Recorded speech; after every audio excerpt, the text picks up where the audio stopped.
This is Optimal Relationships Daily, episode 1097, 10 Secrets to Motivating Teenagers by Karl Staib of DigToFly.com. Hello, everybody, and welcome back to ORD. I am your host and narrator, Greg Audino. Thanks a lot for joining me this Friday for another parenting post, though you might notice in today's article that it isn't necessarily written for parents of teens, as much as it is business owners who have teenage employees. Well, as you know, it can be difficult to take emotions and bias out of parenting, just a little difficult, and I've deliberately chosen this article hoping that it can offer a refreshing reset for parents and an opportunity to look at how to motivate teenagers in such a way that isn't intertwined with our desire to maybe coddle them or be naive as to what they're going through as they age. So let's take a shot at this one and optimize your life. 10 Secrets to Motivating Teenagers by Karl Staib of DigToFly.com. We've all been teenagers, but as we age, we forget how to connect with young people. We think that we can just tell them what to do and they'll do it. Wouldn't that be great? As a manager, you also need to play to teenagers' superpowers, so they feel powerful and enjoy what they do. When you help them discover what they are good at, they will be more willing to give you their full effort. Most teenagers are a different kind of human until they get a few years of work experience or college under their belts. They think differently and feel differently than adults do. Try to remember when you were young and you had hormones pushing through you and all you could do was think about getting it on. That's the first trick. Number 1, put yourself in their shoes. When you can put yourself in their position, you can learn how to motivate teenagers. Teenagers may be weird, but they have emotions just like you and me. They're just a little more intense. When dealing with a teenager, make sure you are sympathetic to their needs. Make sure you see number 4 on this list, don't be a pushover, because they will take advantage of you if you let them. Number 2, show them their mistakes and how to improve them. Teenagers don't pick up on adult concepts as quickly as adults. Well, duh. You will be surprised by how many business owners don't understand this concept. Teenagers may be geniuses on the computer or multitasking, but they learned these things like everything else. When they make a mistake, explain what they did wrong and how they can improve it. This may need to be done a few times before they catch on. Number 3, give them the respect they seek. Giving a teenager the respect that he or she deserves will go a long way in earning their trust. Most adults treat teenagers like teenagers when all they want is to be treated like the man or woman that they are trying to be. Talk to them like an adult, and they will raise their level of work. Number 4, don't be a pushover. A teenager will take 2 feet when given a foot, so make sure you set boundaries, and if they cross them, then document it and let them know. If they continue to cross the line, then don't be afraid to let them go if you need to.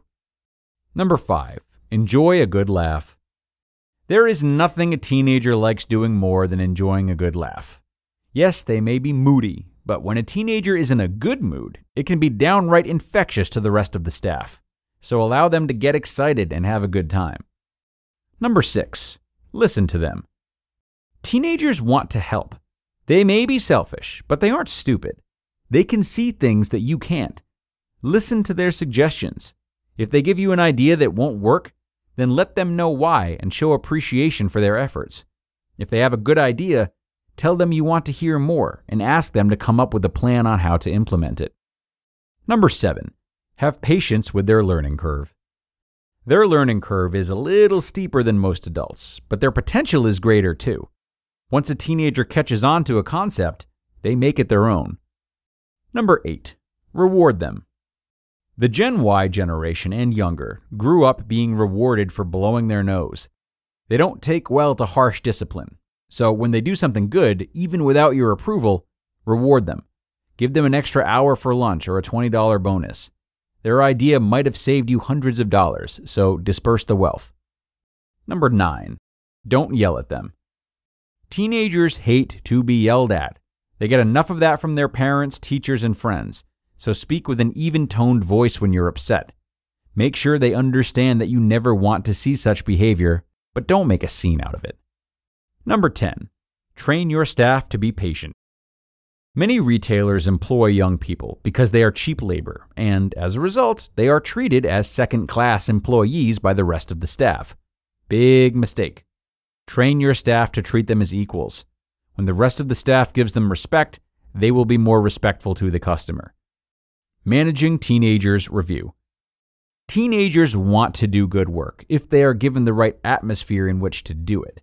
They will need a little more attention, but you will find a few gems that make it all worth the effort. Who knows? That one little gem of a teenager might one day help you run your company. You just listened to the post titled 10 Secrets to Motivating Teenagers by Karl Staib of DigToFly.com. And thanks a lot to Karl for sharing today.